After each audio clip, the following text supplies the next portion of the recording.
Hi, ഞാൻ നിങ്ങളോടൊരു കാര്യം ചോദിക്കട്ടെ. ഏതൊരു മാതാപിതാക്കളും ഏറ്റവും കൂടുതൽ സന്തോഷിക്കുന്നത് എപ്പോഴാണെന്ന് നിങ്ങൾക്കറിയോ? ഞാൻ മനസ്സിലാക്കിയ എൻ്റെ പരിമിതമായിട്ടുള്ള അറിവ് വെച്ച് ഞാൻ പറയട്ടെ. ഏതൊരു പാരൻസും ഏറ്റവും കൂടുതൽ സന്തോഷിക്കുന്നത് അവർ ആറ്റുനോറ്റ് വളർത്തിയ അവരുടെ പെൺകുട്ടിയെ മറ്റൊരു വീട്ടിലേക്ക് കല്യാണം കഴിപ്പിച്ചതിന് ശേഷം ആ പെൺകുട്ടി അവിടെ വളരെ സന്തോഷത്തോടെ സമാധാനത്തോടെ സുരക്ഷിതത്വത്തോടു കൂടി ജീവിക്കുന്നു എന്നറിയുമ്പോഴായിരിക്കും അവർക്ക് ഏറ്റവും കൂടുതൽ ആശ്വാസവും സമാധാനവും സന്തോഷവും കിട്ടുന്നത്. അതുപോലെ തന്നെ ഏതൊരു പാരൻസും ഏറ്റവും കൂടുതൽ വിഷമിക്കുന്നത് എപ്പോഴാണെന്നറിയോ?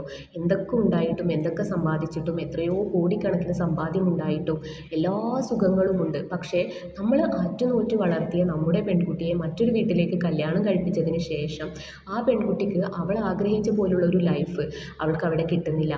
സന്തോഷമോ സമാധാനമോ സുരക്ഷിതത്വമോ നിറഞ്ഞ ഒരു ജീവിതം അവൾക്ക് അവിടെ കിട്ടുന്നില്ല എന്നറിയുമ്പോഴായിരിക്കും ഏതൊരു പാരൻസും ഏറ്റവും കൂടുതൽ വിഷമിക്കുന്നത്. എൻ്റെ ഈ അഭിപ്രായത്തിനോട് നിങ്ങൾക്ക് യോജിക്കാൻ പറ്റുന്നുണ്ടോ? എങ്കിൽ നിങ്ങൾ താഴെ കമൻറ്റ് ചെയ്യുക. മറ്റൊരു വീഡിയോയുമായി മറ്റൊരു വിഷയവുമായി വീണ്ടും കാണാം. അതുവരേക്കും bye. Thank you for watching.